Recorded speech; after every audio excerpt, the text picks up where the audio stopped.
Moving on now, we're moving on to our much anticipated investment panel. And what is this going to be about? Basically, our industry leaders are going to take us through the challenges faced by the investment industry this particular year.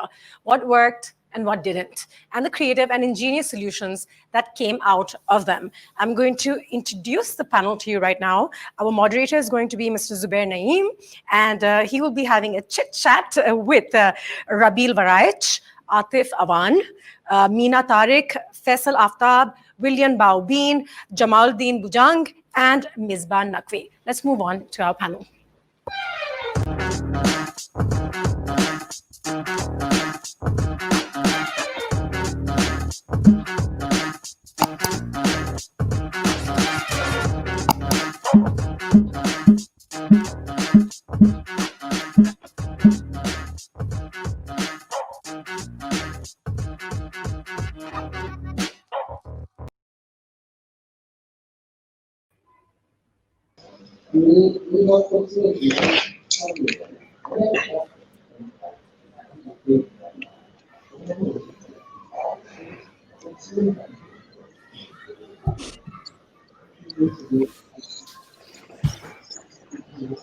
Hello, everyone. Welcome to the investor panel at 021Disrupt. We're here to talk about how the investment landscape in Pakistan's venture capital has worked during the last few months, during the last 12 to 18 months. Thank you so much to all the panelists for joining us, and thanks to 021Disrupt for arranging this. Unfortunately, this year's event obviously couldn't have been a complete offline edition, but they've done a brilliant job in putting this together in such a short time. When the last 021Disrupt took place, the world was a different place. A lot has changed since then, and a lot has changed in Pakistan's venture capital ecosystem as well. There have been a lot of big stories that we've come across during the last 12 months. I'm going to quickly recap before I go to panel and ask them to introduce themselves, their funds, and if they would like to share a few details about their portfolio companies. So the few big announcements that have surfaced during the last 12 to 18 months, a Series B in Pakistan after a very long time. Zameen, if I'm not mistaken, was the first startup in Pakistan to have raised a Series B. And now we've seen Baikia do that with a $13 million. And with that, they brought Process, which is basically Naspers, to Pakistan. Airlift raised 10 million again. They had closed $12 million Series A last year, and they've brought in another 10 million as an extension of the same Series A. And we've seen startups like Bazaar, Tajir raised a few $1 million. Retailer, which was born in Pakistan, went on to become a Saudi startup and raised the largest pre-seed round of the country. And then there have been YC startups as well. Tajir, SafePay, Byte come into play. And most interestingly, the thing that I find, really fascinating to some extent, and it's a welcome change that we're finally seeing a lot of activity in the female-founded startup space as well. We've seen 3 female-founded startups in the last 3 months raise close to $1 million each, a total of $3 million. If you go back and try to count the startups, the female-founded startups that have raised investments before these 3 in the last 3 years, that is going to be a less total amount than what they have raised in these last 3 months. So this is obviously a welcome change, and a lot of other things have also happened in form of regulation and all. That is what we're going to discuss.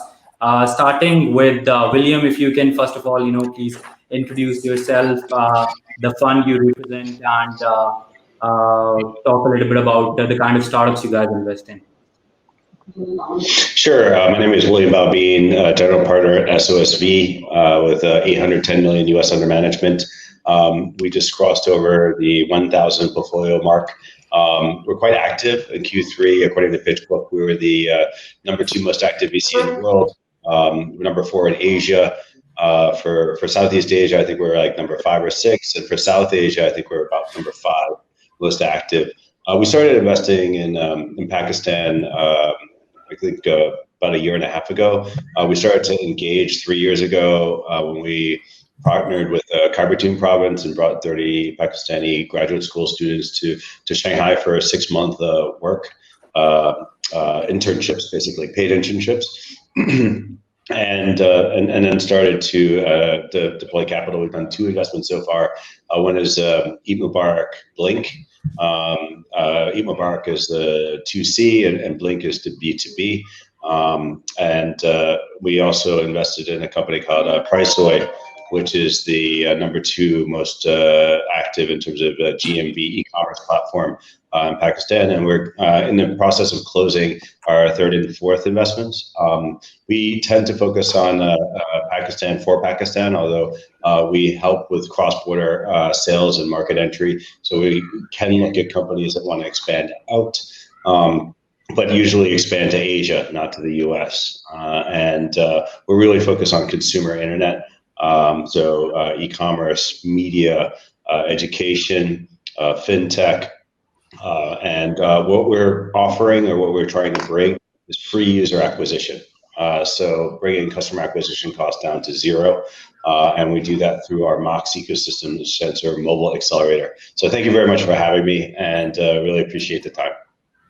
Thank you, William. Aatif, if you can introduce yourself and Indus Valley Capital. Hi, everyone. So I'm the founder of Indus Valley Capital. It's an early stage fund. The fund size is $15 million.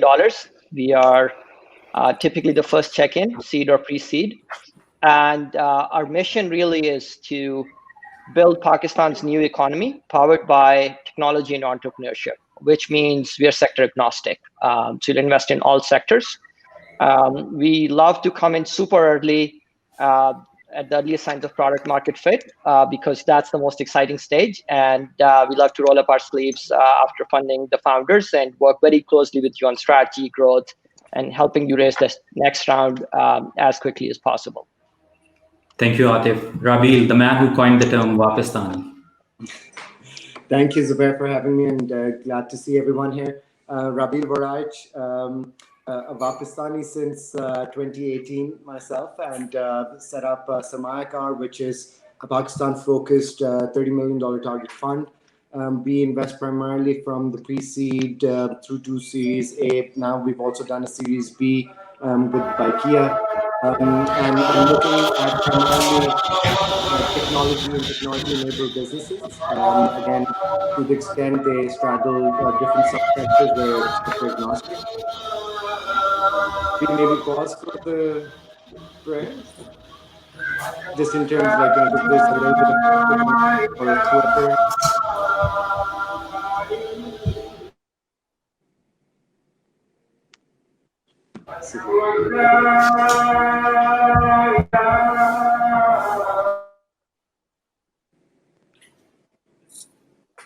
I hope this is not disrespectful in any way. But yeah, just continuing. So we have so far invested in 8 companies, looking to make that 10 by January. Again, have a conviction deployment model where we tend to follow our performing businesses. So after co-leading Baikia Series A, we participated in B. Out of our portfolio, 4 out of the 7 have gone on and raised follow-on capital, and the idea is really that we continue to participate and act as the local partners when international investors are getting involved as well.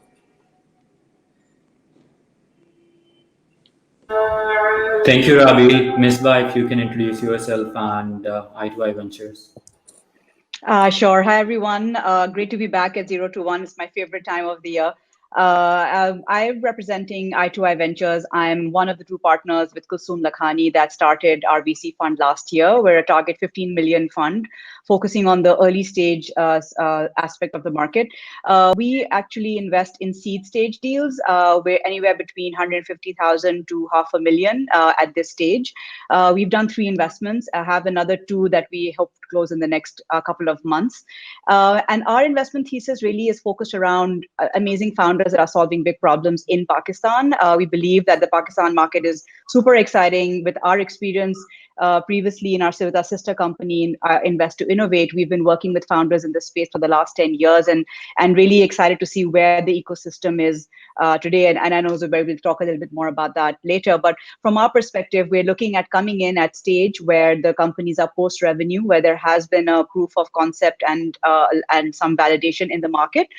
And then we work with our companies to help them get to that next stage. And that means up to Series A in terms of investment and beyond in terms of figuring out different aspects of how they can actually grow. So we bring in smart capital, we leverage our insights side in our sister company as well, and really look to build true partnerships with the founders we invest in.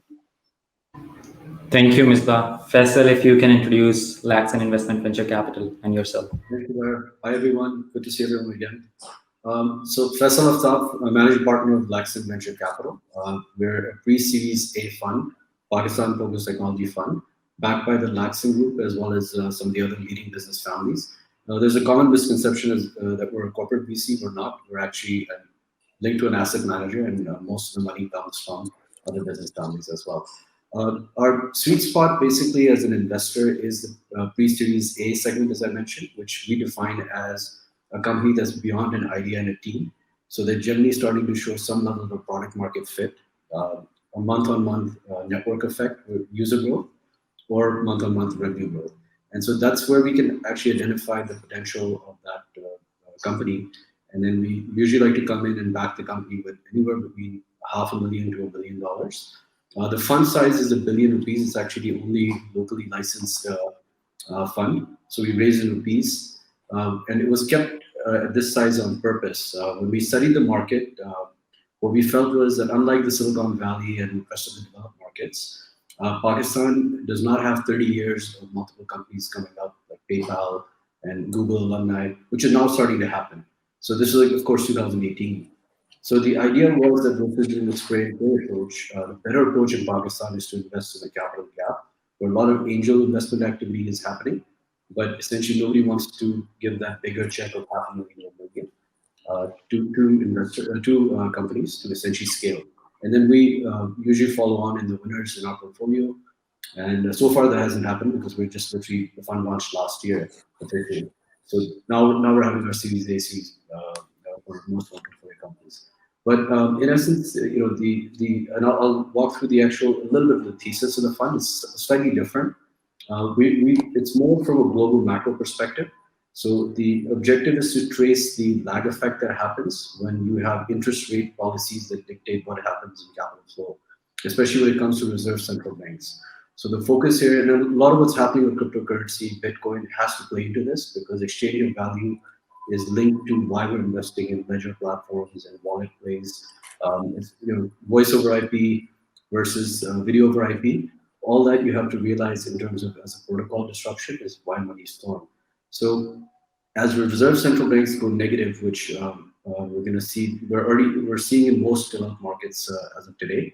The US may follow suit in the next 24 months or 36 months. We'll see. But what that'll do is it'll create a search for yield because asset allocation is going to look for a new place to park money. And then Pakistan being the next billion users is aptly poised, provided that we can actually get our act together and address a lot of the regulatory issues that a lot of us on this panel face, and it's very frustrating. So just thought I'd share a little bit there. So I'll mention the companies briefly. We've done a total of 5 investments. The 5th one will be announced today at 7 p.m. The companies are Bookme.pk, which is one of Pakistan's largest travel platforms, primarily commuter buses, now entering the airline space as well as logistics. Knowledge Platform, which is among the leading edtechs of the country. We co-invested with Beacon House and JS Group in that deal. Then we did a Nest.io company known as Mandi Express. They're primarily a B2C, but we're pivoting them more to a B2B, as we're seeing Panda Mart and Airlift and Daraz essentially get into the grocery play. So our expertise is at the farmers market, and where we have about 3-4 years of data. So we're going to leverage that, and we've already integrated with the Airlift and Daraz, and so Panda Mart is in the process as we speak. And then the next one we did after that was an e-commerce play in the beauty and personal care segment known as Bangalore. They're Another, it's a segment we think is massive, and the objective here was to go after companies in the e-commerce space where after the rise, the entire market is fragmented. The fifth one I can't really speak about, but everybody will find out at 7. So thank you. Right. Thank you, Faisal. Meenah from Aawan. Meenah, I think you're on mute.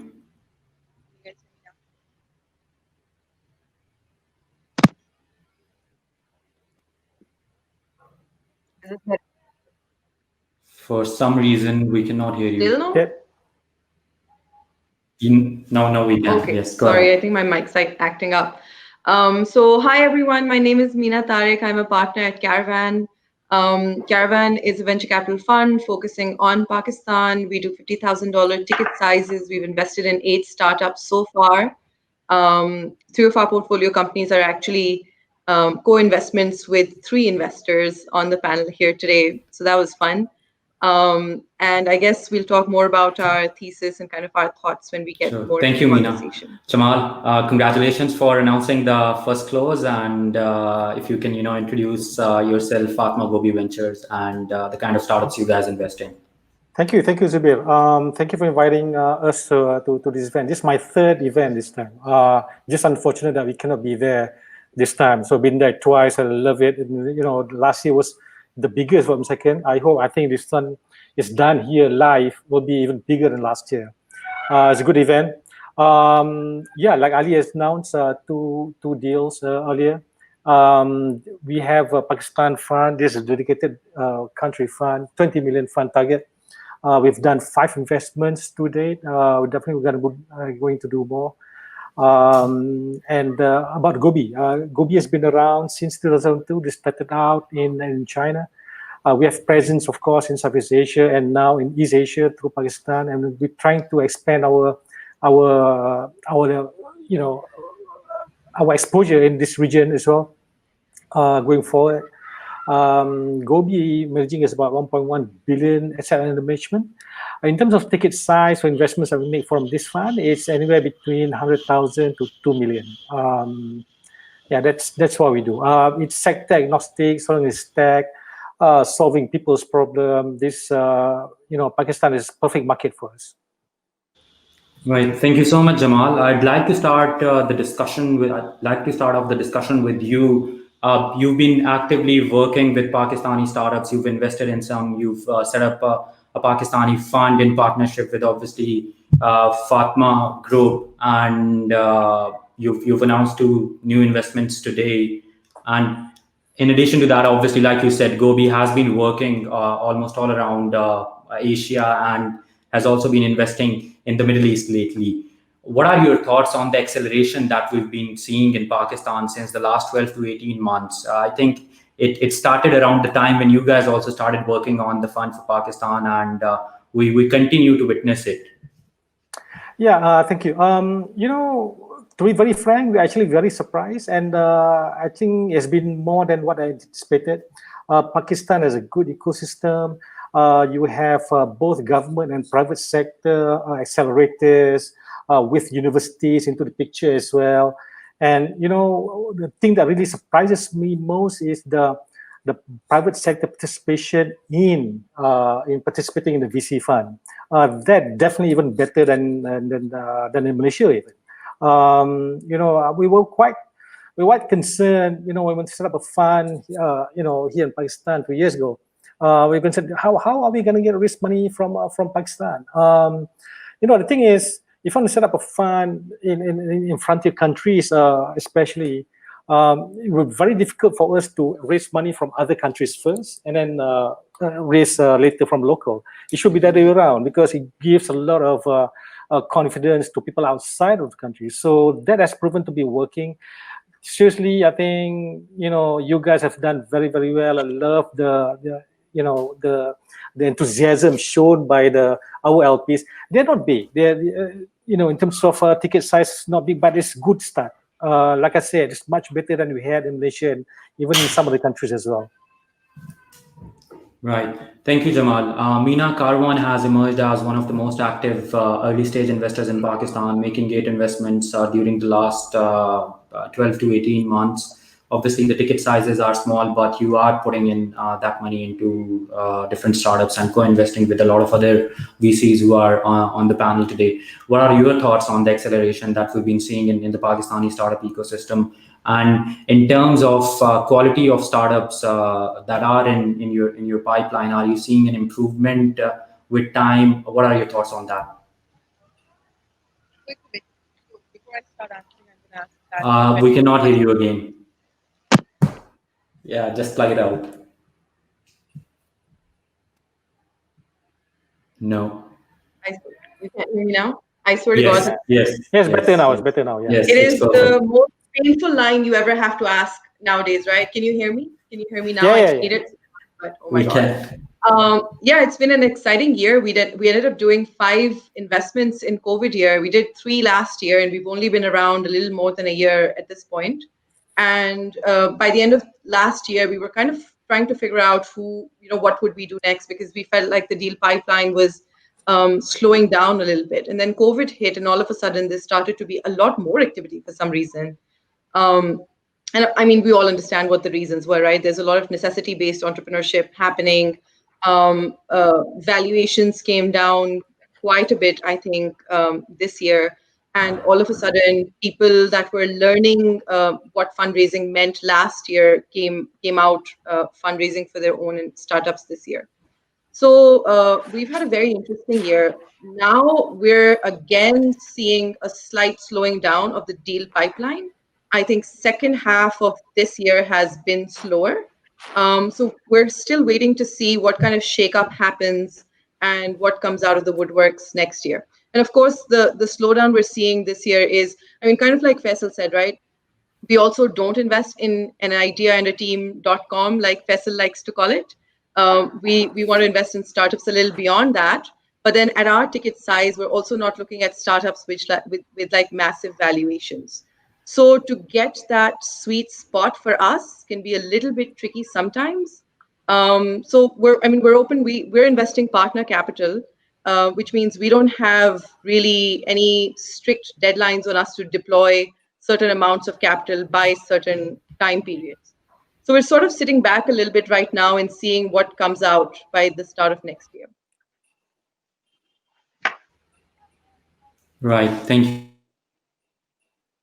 Are you also witnessing a slowdown in the startups in the quality of startups that half of the year, or you have been seeing the quality improve further during these last 6 months? Are you asking me that question? No, Sorry, that's Faisal. I thought you finished because you were. I couldn't hear the first part of what you said, so I wasn't sure if this was a follow-up question. Go, Faisal. Okay, I heard parts of the question, but I think you're. Yes, exactly. That's the question. We're seeing is that. So again, like everyone, I think we're all kind of positioning in that same component because it mitigates the risk the later you come in, obviously, but we also don't want very high valuations. So in that, the way what I've been seeing, I mean, it depends on everybody's own investment strategy, right? So I've been at this game for about 15 years in terms of Silicon Valley, US, investing, in funds. So one of the things I like to avoid is known as FOMO or euphoria, because that is actually one of the worst things you can do when valuation is getting high. So if you look at our strategy generally, we tend to avoid what everybody else is chasing. So I actually loved, I'll give you an example. Some of the great companies have come. We actually missed pre-seed rounds of these companies in the B2B space. That's what the other investors have gone in on, and they're great companies actually. But then like you see like 5 people that enter the same segment. So the way the approach there is you don't want to go in and invest if there's going to be a bubble getting created in one segment, right? Because ultimately we're going to be measured 5 years from now, 10 years from now on our returns, not just announcing deals, right? So in that we have to be really careful in how we balance the portfolio. And so what I'm seeing personally is also all sorts of different types of companies. I mean, we're in due diligence in 3 right now at the moment. And for me, these deals popped up in the last 90 days. They don't tend to come from the same traditional ecosystem that everyone's chasing. Mostly a couple of them are in the fintech space, which is something new that I'm seeing. Previously, I was never really interested in fintech. I just felt that everything was so already kind of taken up in terms of payment platforms. And then we needed the niche platforms, and it was too early. Want to time this thing correctly. I think 2021 is going to be the fintech year in Pakistan. So those are some of the deals with the quality founders, right? So these people are like people coming back from like investment banks and creating companies from abroad and partner with people with local experience. So stuff like that. Overall this year, I think what I've seen is definitely the quality is improved. I mean, if you look at the founders of companies like Bazaar, Retail, I mean, these guys are stellar, right? This is what I was talking about. This is what I was doing my fund. You didn't see people like this. Now you're seeing these quality founders come in, and you can actually, even at a pre-seed level, take the risk of writing a check because the execution risk is mitigated. And I think that's only going to get better and better, especially with, we saw this in 2008, as we've already had essentially, I would say, a global macro collapse, right? Due to the Black Swan event. So in 2008, we saw the same thing where a lot of people lost their jobs, only people, and you're going to see more and more people come back. So I'm really excited about 2021 because I think it's just going to keep getting better. We're just at the tip of the iceberg of our ecosystem. Right. Thank you, Faisal. Misbah, I2I has been working with startups for over 8 years in Pakistan, and I2I Ventures obviously started 2-3 years ago.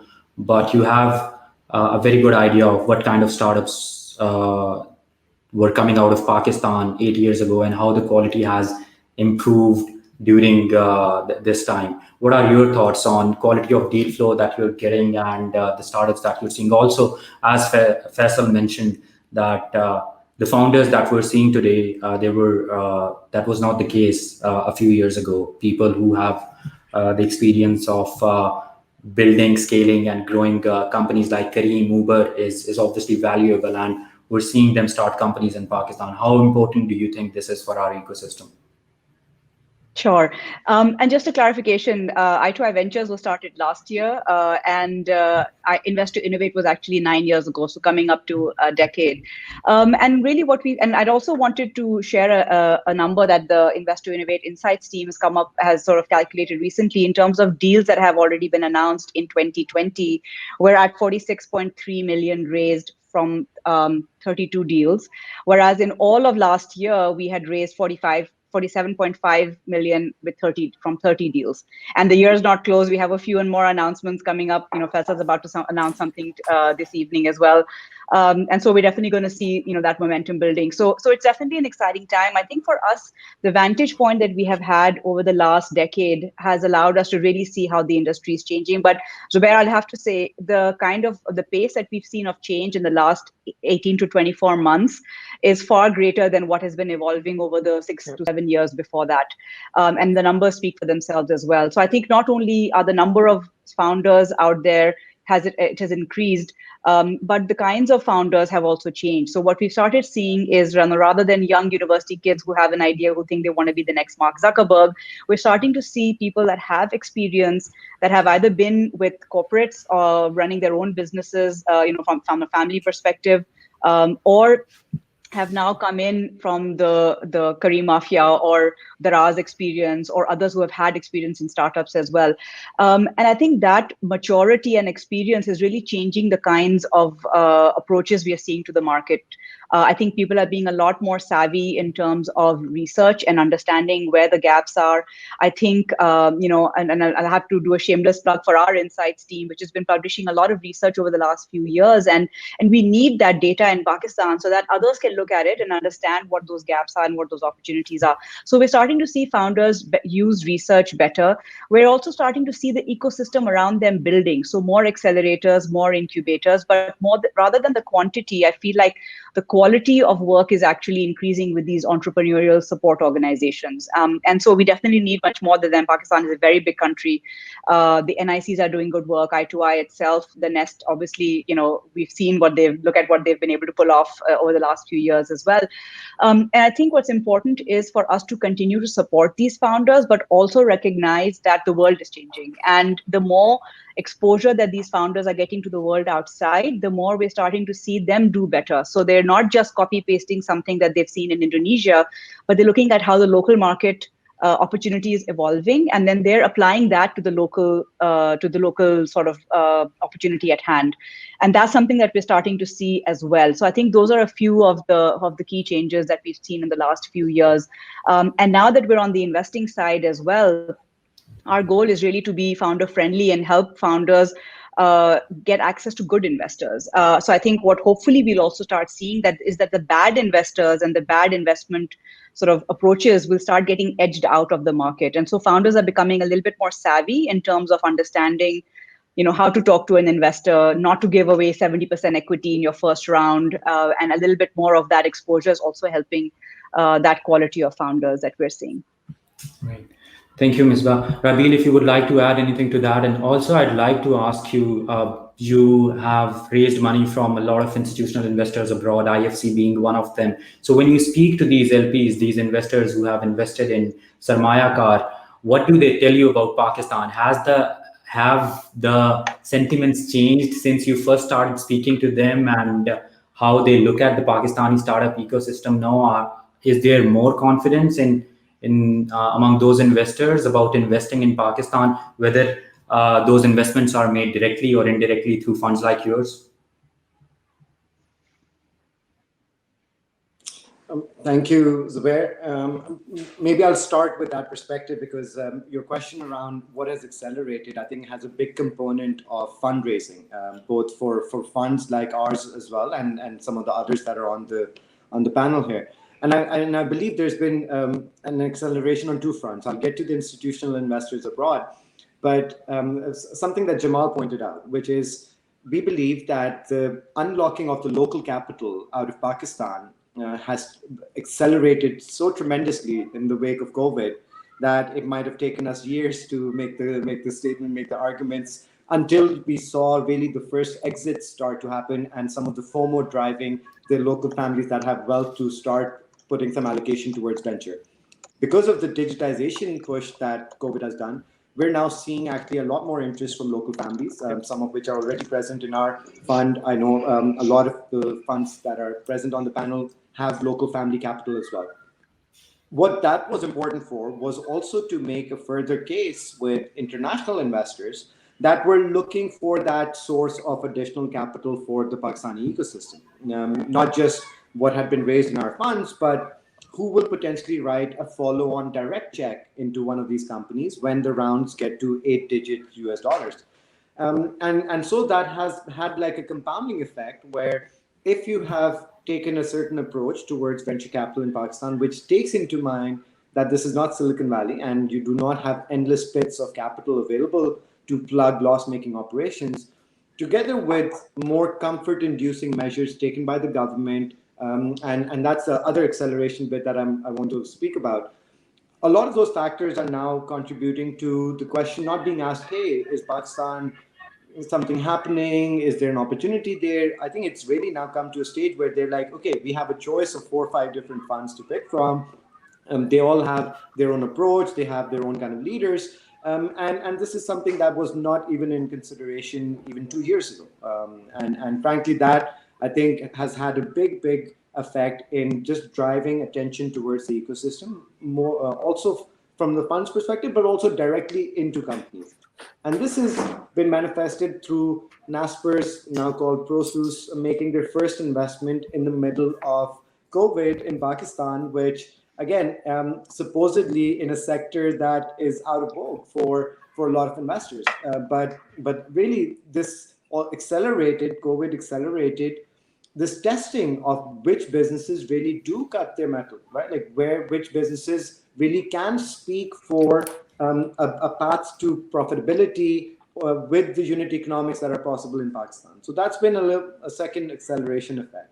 The third effect is, and just to provide a little bit of background as to why we consider it important, ultimately you're solving for 3 stacks for startups. You're addressing the technology stack, which yes, we can argue how much new innovative technology is coming out of Pakistan, but more or less technology stack is there.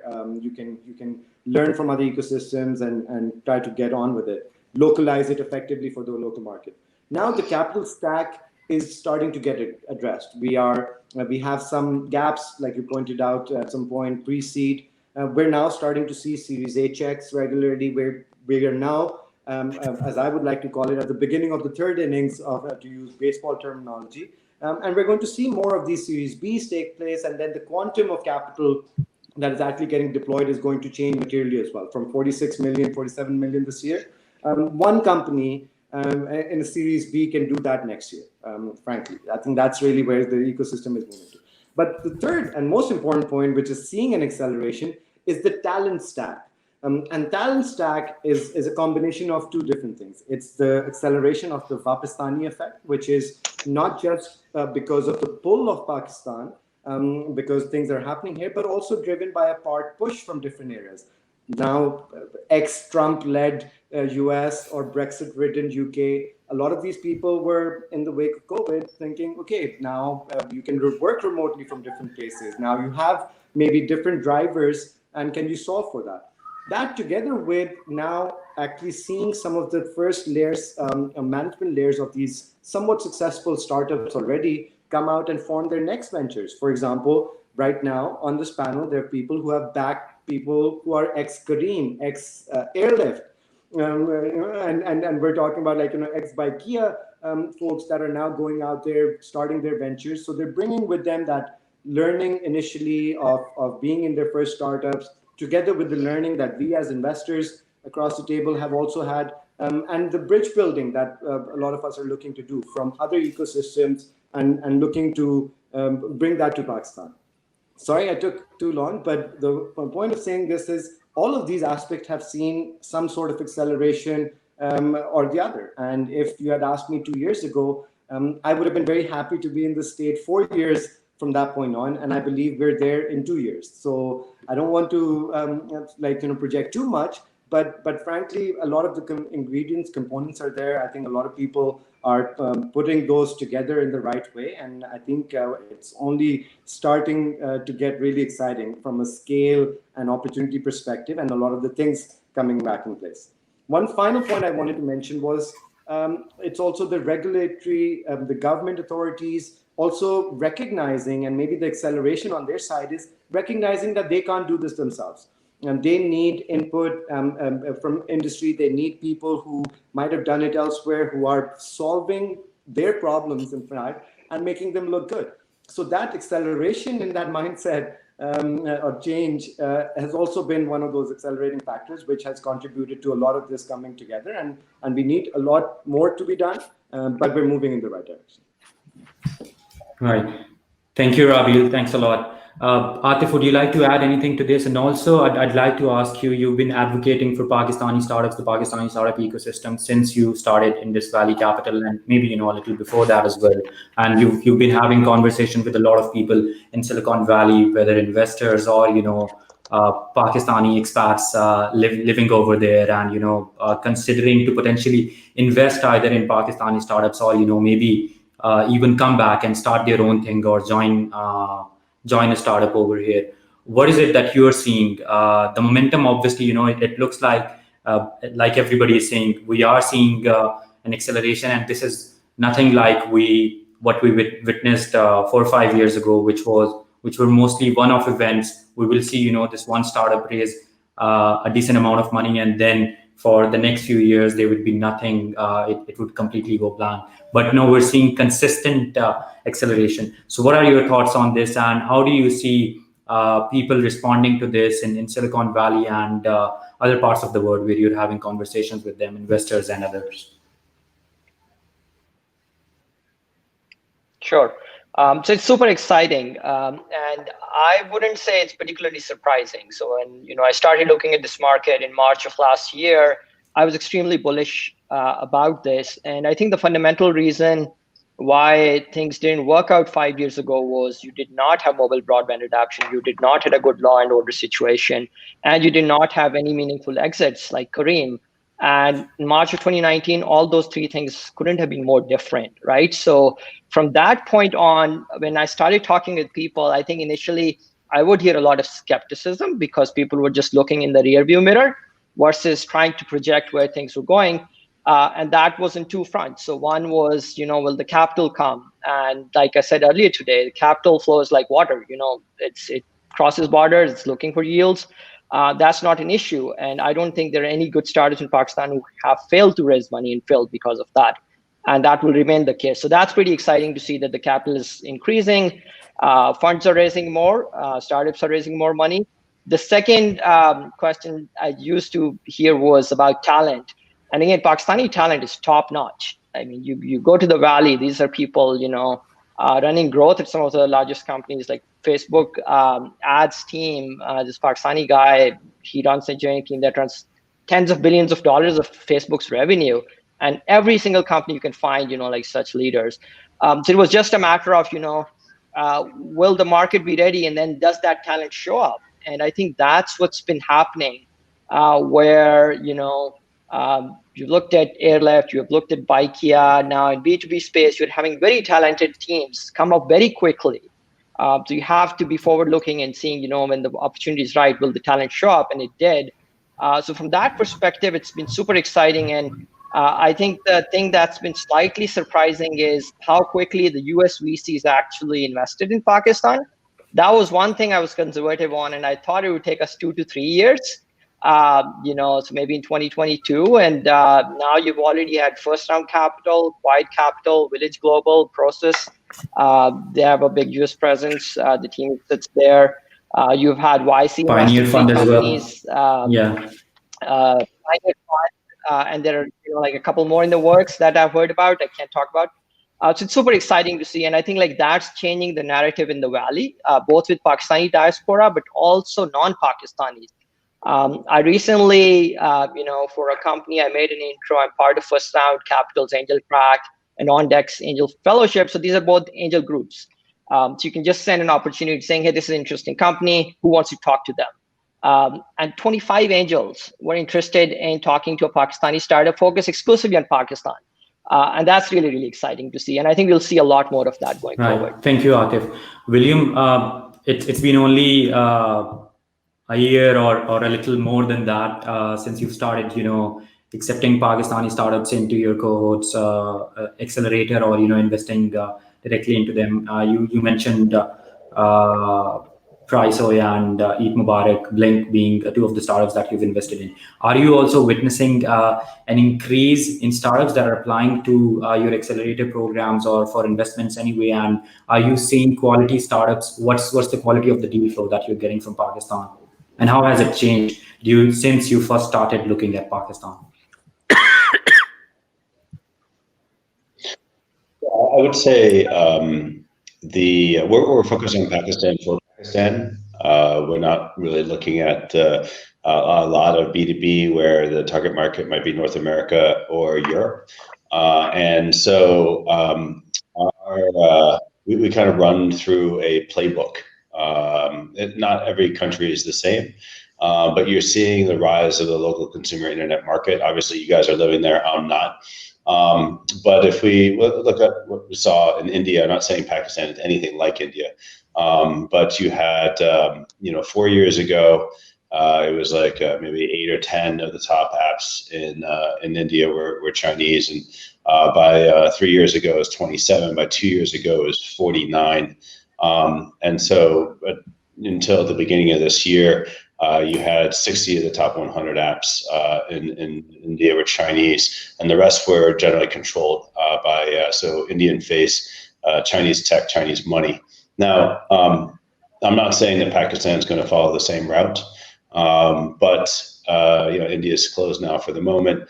And I think you're going to see some of the investors and the large companies already coming in, and what the Chinese investors and especially the corporates do is they run a playbook. And what happens when they run a playbook is the VCs come behind. Our role, having been here on the ground in China for 26 years, I basically work with local entrepreneurs to make sure that they have the guidance and the tools and the understanding and the methodology in order to navigate. It can be a very good thing to receive 10, 20, 30, $50 million investments, but it can also, it can be tough. So we'll see what happens with the market, but what we're focused on is not big checks. What we're focused on is customer acquisition costs without spending any money, through cross promotion, and so then you have a choice. So when people start dropping in 10, 20, $30 million checks to buy the market, to use money as a weapon, which has been the playbook, there is an alternative, and you do not have to basically go one way or go home. And so what we've done in India is help the local entrepreneurs have that choice. Chinese VC is about 80+ billion US dollars a year. It's 5 times the size of Europe combined. And when the capital comes in and you're not prepared, it can be a pretty scary prospect. So what we're hoping to do is partner with a lot of amazing Pakistan entrepreneurs focused on the Pakistan market, and hopefully give them the tools and the help that they need to navigate whether or not a lot of international or Chinese players come in. Right. Thank you. That helps. Thank you, William. Meenah, I'd like to ask you. You guys invest 50,000. Start with 50,000 at early stage, and you're obviously not investing in ideas.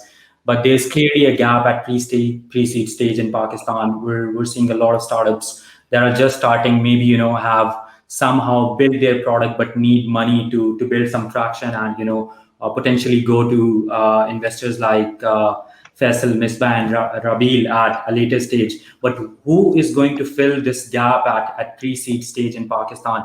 Yes, some angels are actively investing in the ecosystem, but we're not really seeing an entity that is trying to educate the angels in Pakistan, like we have some in the Middle East and in some other parts of the world as well. So who do you think is going to fill this gap, and how do we educate angels to have them engage with the startups that could potentially be good opportunities for them? Yeah, I think that's a very good question, Zubair, and I absolutely agree. There is a pretty big gap upstream, which does pose a problem when it comes to deal pipelines. Even I think a year from now, as more and more funds come in, and if you create a heat map of the funds that exist right now in Pakistan, you'll find that we're all kind of clustered near the same sort of space, with slight differentiations, but still everybody pretty much is in the same. I mean, for now, because there was so little money before kind of all of us came in, we're still finding deals. But a year from now, it's going to get harder and harder, particularly as more money comes in.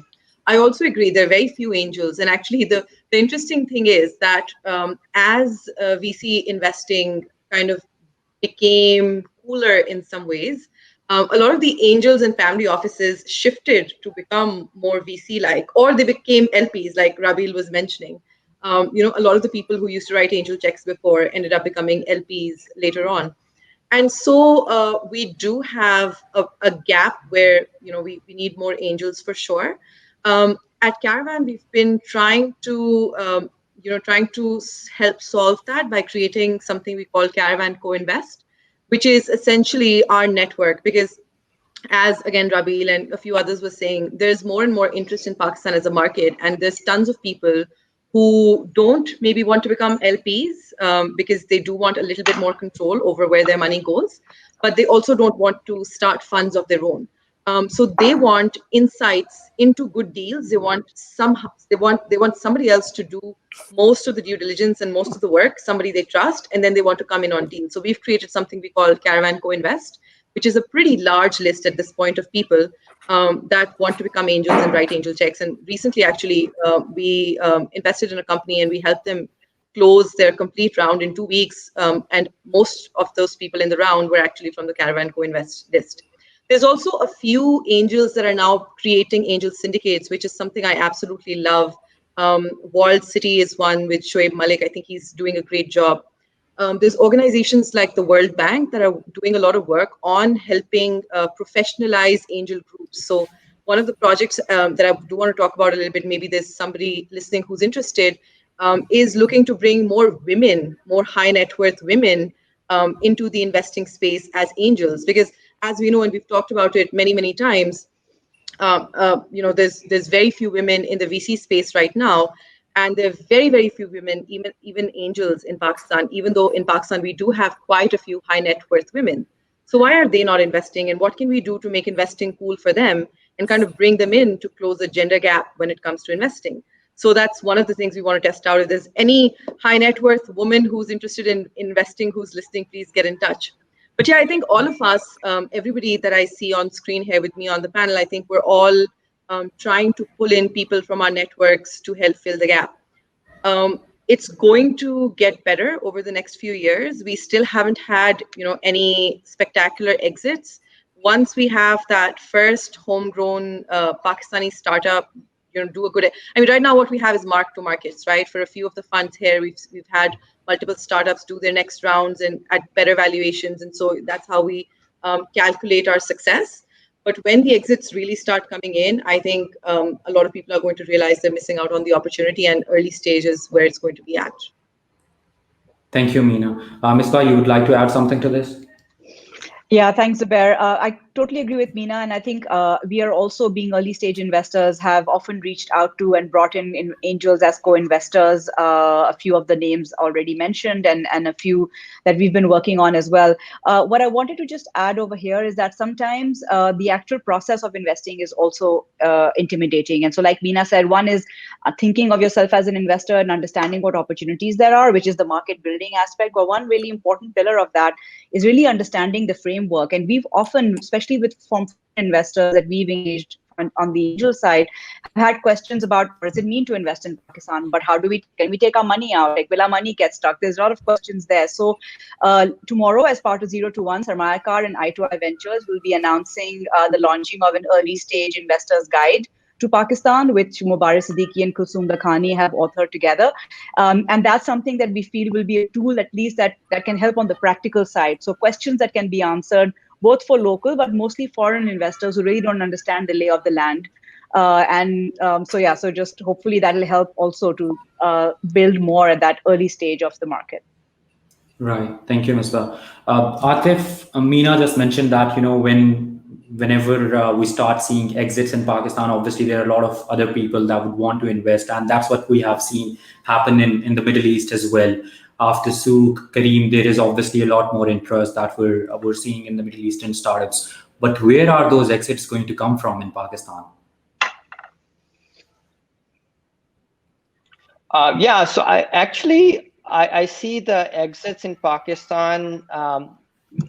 There are multiple options, and it's not that far-fetched. So what William was talking about, China and India dynamic, I think the biggest source of exits for Pakistan is going to be large Chinese tech companies like Alibaba and Tencent, especially being shut down out of India, and the strategic alignment between Pakistan and China. And it's no surprise that the two big exits that we've had so far actually fit that pattern, which is the Raz and Easy Pasa.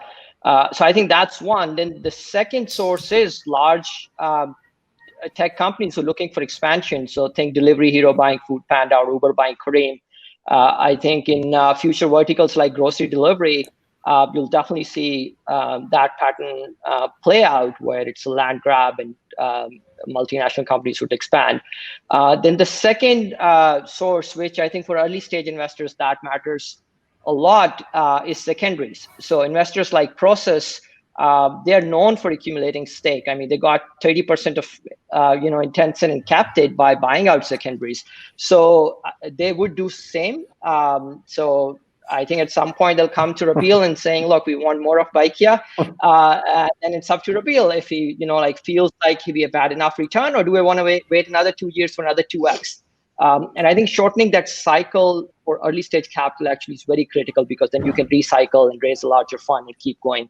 And then the final third category would be IPOs. And I think that's less likely, but again, you can list it in Hong Kong or Singapore, and the valuation targets are not crazy. I mean, you don't necessarily have to be $1 billion company even to list. So I think it remains attractive, but it's still like 5+ years out. But I don't worry too much about exits. I think like if you build good companies, again, like capital comes in all these forms, and that will play its course. Right. Thank you, Aatif. Jamal, would you like to add anything to this? And also, I'd like to ask you, what is it about Pakistan that excites you the most as an investor? And I'm asking this exit question from you because, I mean, you've obviously worked a lot with Malaysian startups and some others in Southeast Asia. So you have an idea of, some of those companies may have exited or may have sold, as Aatif was mentioning, secondaries to later stage investors. So what are your thoughts on that? Well, the short answer is the entrepreneurs themselves. When I came here to Pakistan about 1.5 years ago, even during my first visit, we met so many companies already, and we didn't have that much time. But we've come across, husband and wife team. You got US-born Pakistani coming back to Pakistan. All the parents are still there in the US. Just set up a company here because they see that they can the gap that the market is providing them, and we have seen a lot of women-led companies as well. That is just the top of the iceberg, and there's a lot more companies out there if you just want to go on that basis alone. So, and these are very enthusiastic people. I think a lot of it maybe has to do with the lack of capital. I think capital has to be made available. There's just so many companies. It's just that people are scrambling for capital there at the moment. Yeah. Right. Thank you, Jamal. Faisal, you mentioned that you earlier mentioned that 2021 is going to be the year of fintech in Pakistan. But why do you think fintech has not taken off in Pakistan yet? Yes, we see Easy Paisa, we see Jazz Cash, but when we talk about a lot of startups working on different exciting fintech products and them actually getting decent traction, we've not really seen that happen in Pakistan. Maybe I'm mistaken. Please, what are your thoughts on this? Well, the market is not perfect. I think this thing is very new to the market. It's all it has to be accepted by the market, and it's a question of available infrastructure as well. But you pretty, I have looked at the list, and it's pretty quite comprehensive list. You got payments, gateways, e-wallets, and stuff like that. I think right. So that's just on one part. On the other part is, I think this is where the government can do. Sorry, we're actually running out of time. If we can also have Faisal answer this question, because we've got, I think, only a few minutes left. Okay. Okay. So I agree with what Jamal was saying. I'll make it quick. Basically, look, part of what other people are highlighting as well, one of the main components was the lag effect that I keep highlighting, that we did not launch 3G and 4G till 2014 and 15 compared to the rest of the region, right? Hence, the tech adoption was delayed in Pakistan. We're sitting at roughly 80 million plus internet users, a fair chunk of them are smartphone users. When you look at Pakistan, the speed with which as the fourth fastest growing broadband adoption in the world, again, you need smartphones adoption linked with actual data rollouts, right? Easy Paisa, Jazz Cash, all these guys were there, but they're really just cash feeders and OTC, domestic remittance and stuff, right? So they just don't have the underlying data. Bookme is actually the largest technical fintech in Pakistan. It's the largest cashless platform, right? So integrated number one use case on each one of these platforms. And they're now doing things like pay as you go for tickets, things like that, right? So the fact that the data, and that comes from CNIC's data, user behavior, historical patterns of purchase. It can't just simply be utility bills and a couple of data points, right? So I think that all that has been accumulated by the RAS, by even the government itself has made more efforts to document the economy. Now that you have the rails with data, so you're going to see that next phase coming. So some of the ones I'm looking at right now are doing it in more strategic way. They're not just going into B2C and throwing out money for lending. They're doing it via corporates, where you can actually get more data on employees and then lend against that, right? So things like that is going to start to emerge. Cloud banks, I'm still not convinced on a lot of the payment platforms. The payment stuff coming, because I think they're mostly all features. Remember, a feature ultimately is something that can be replicated, but there's no more around it, right? So you really want to get into that bigger play. Fintech is very broad apart from payments, right? Payments will come. I think you have to look at OECD common reporting standards as a push for adoption of digital payments. And that's a huge component. If you look at the policy worldwide, right, there's a push. Again, I keep going back to the reserve central banks. The global monetary system needs new borrowers in order to, it's a debt-based system to expand. This pattern played out in 1998, 2008, and now 2018 or 20, right? As regulation pushes in, cash is taken out of the system, especially in markets like Pakistan, where at least 50% of the economy is informal. That's where you're going to see the actual catalyst for fintech. I do think 2021, you are going to see more push on FATF to force source of funds, all this property stuff that's opened up in COVID is going to go away. And you're going to see it started to push. Demonetization as well. Keep an eye on that. Pakistan may demonetize the currency. When I say switch notes for plastic notes and then bring in less in circulation. Those are catalysts I looked at in India in 2016 when Modi demonetized everything to see what happened there. They leapfrog, right? Ambani's Geo, pumped in free data, mobile wallets, and adoption. The same game is going to play out here. It's a readable pattern. So it just comes down to whether you're going to think it's organic or if you can actually read patterns across countries. That's it. Sorry, I so fast because of time. So. Right. Yeah, Thank you. Thank you. For Mox apps, I mean, we put tracking in. It's all GDPR compliant, but using unstructured data and some structured data for every user of a Mox app, we can credit score them, both small, medium business, and consumer. So having the ability to figure out who's loan worthy is quite important. So even if you have like a food delivery app, are you going to make money on food delivery? Perhaps, but financial services, microloans, being able to credit score all the people who order the food can be quite powerful.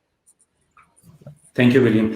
Rabeel, COVID-19 has accelerated digital adoption all across the world. We were hoping that, it will also replicate in Pakistan. We will see same type of trends here in Pakistan as well.